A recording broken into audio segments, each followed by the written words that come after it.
Halo semuanya, aku Abdia Kansa dari SMP IT Anima. Hari ini aku akan membacakan dongeng Sunda yang berjudul Gagak Hayang Kapuji. Selamat menyaksikan. Dina hiji dinten, aya gagak maling dengdeng ti pamoean.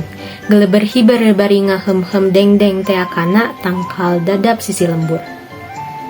Asik, menang dengdeng ya, cek gagak.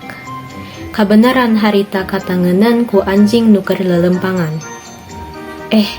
Aya si gagak. Naon eta anu aya di pamatukna?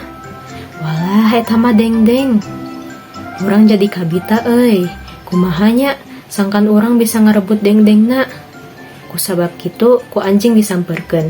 Tapi sanggeus anjing aya di handapeun, boro-boro ditanya teu direret-reret acan.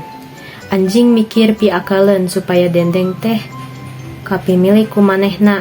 Sanggeus manggi gagak, anjing ngomong. Aya manuk alus-alus teuing, pamatukna panjang, bulu hidung tapi mani lemes kitu. Manuk naon nya ngaranna? Kawas nama moal aya tandingna dibandingkeun jeung cendrawasih ge moal eleh. Mimiti nama omongan anjing teh teu didenge. Tapi sanggeus aya omongan moal eleh ku cendrawasih, gagak atoheun pisan.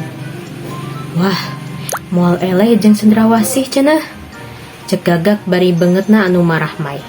Manehna ngarasa ngeunah ku pamuji anjing, malah cek pikirna deui asa hayang ngabagi dengdeng jeung anjing. Urang bagi weh kitunya. Hoream, dengdeng mah sok hese lamun rek dibelah teh. Anjing nempo banget gagak marah mai sanggeus dipuji ku manehna.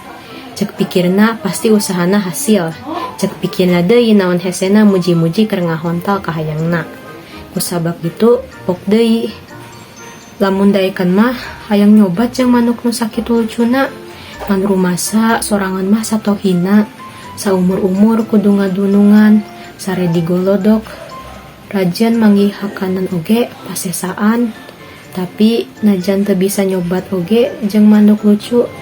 Atuh ngadenge-ngadenge sorana meureun moal penasaran teuing. Barang ngadenge pamuji anjing anu sakitu ngeunahna, gagak pohong keur ngahem-hem dengdeng.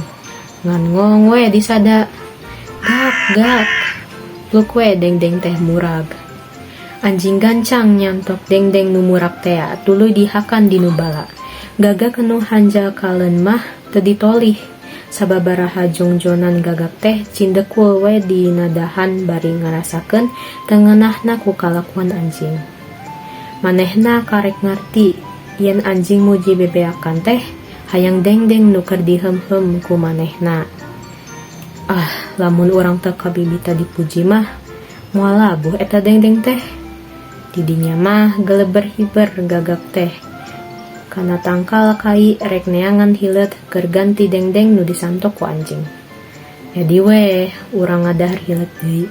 Aduh. Sekian pembacaan dongeng dari saya. Mohon maaf bila ada salah kata dan kekurangan. Terima kasih telah menyaksikan. Wassalamualaikum warahmatullahi wabarakatuh. Dadah.